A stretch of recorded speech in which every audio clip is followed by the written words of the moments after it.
Hey guys, this video is going to be entitled, it's kind of like my vlog, but it's going to be more or less what's bothering me this week. And one of the big things is my dog's still missing.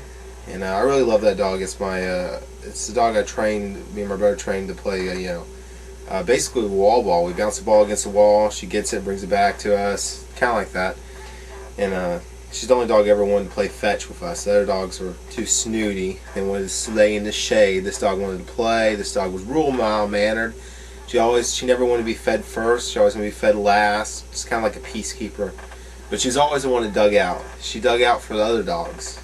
I don't think she, if we just put her in the pen by herself, it's like an acre pen, she wouldn't dig out. But I think she just dug out for them, or for their enjoyment or something, so they can go on an adventure. But they'd always just come back wet, and she'd be the first one to come back. And we assumed they would go down and swim by the lake or some kind of pond in the woods.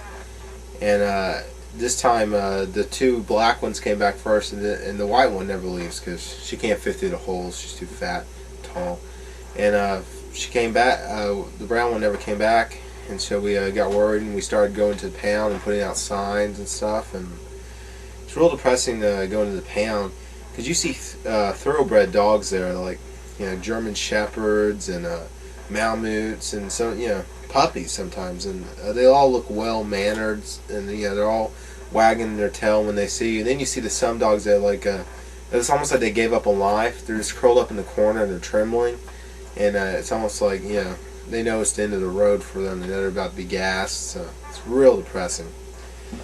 And so we go through there, and we've been there a couple times, and I just hate the pound. I just hate the fact that people would rather go to a mall and buy a dog out of a pet store than go to the pound, where you can find the same puppy, except you're saving a dog's life.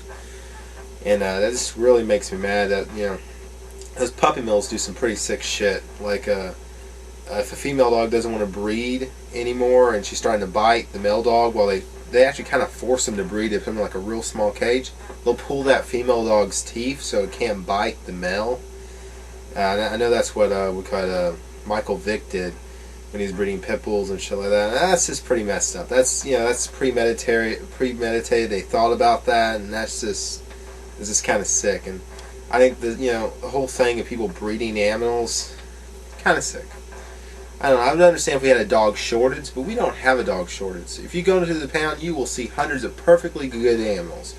Some people would even argue better than your average animal you get at like a other store, because these dogs are some of them are already trained, some of them are already housebroken, and just because some of them might be a little older, they're still good dogs. And there's a lot of puppies there too, a lot of kittens and stuff like that. And it's just real sad that. But today we got a call off of one of our flyers we put out, and someone on about half a mile up the road called and said, I saw her in our front yard. And it was this really old guy who stuttered a lot.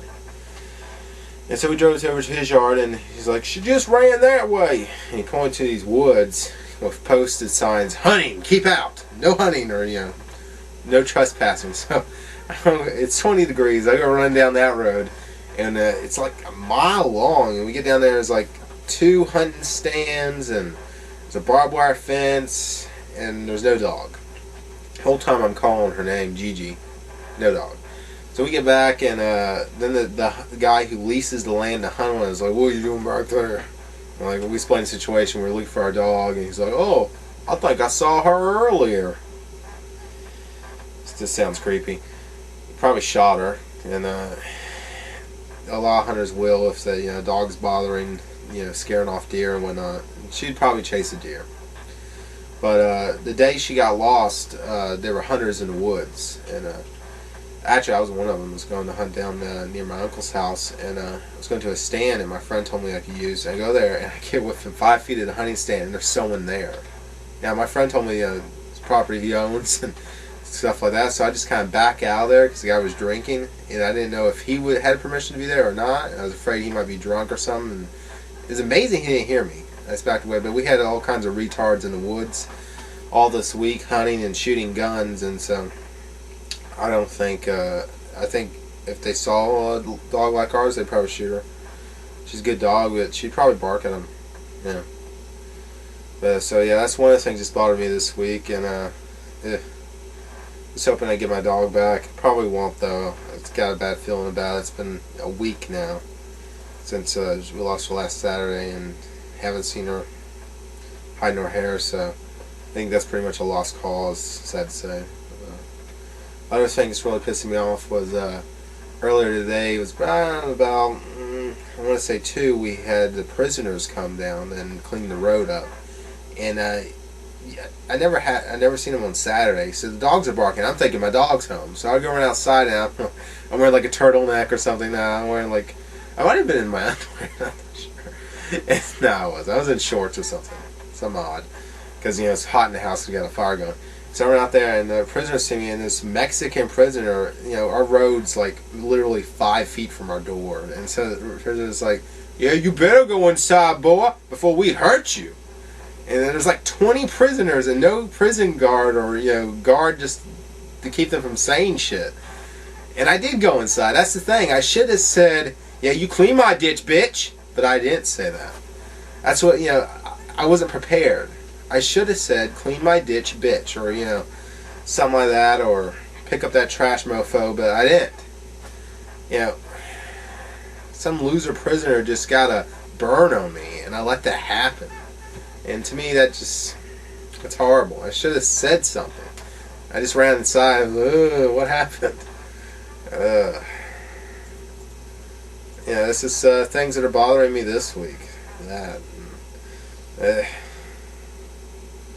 Just kind of the whole dog being lost and prisoner trash talking me. There's an orange jumpsuit. Come on. It's like 20 of them. Just roaming the street. They weren't even on the single file, like I'm taught, walk single file when a car's coming. They were all just walking in the road. Actually, some of them were on our land. Just walking in the ditch, walking on the hill, and I was like, what? I should have stood out there with a shotgun or something, watched them pass, but I didn't have the presence of mind to go get a shotgun. Yeah, that's one thing, and let's see. I'm trying to think of another things bothering me. That's about it for this week.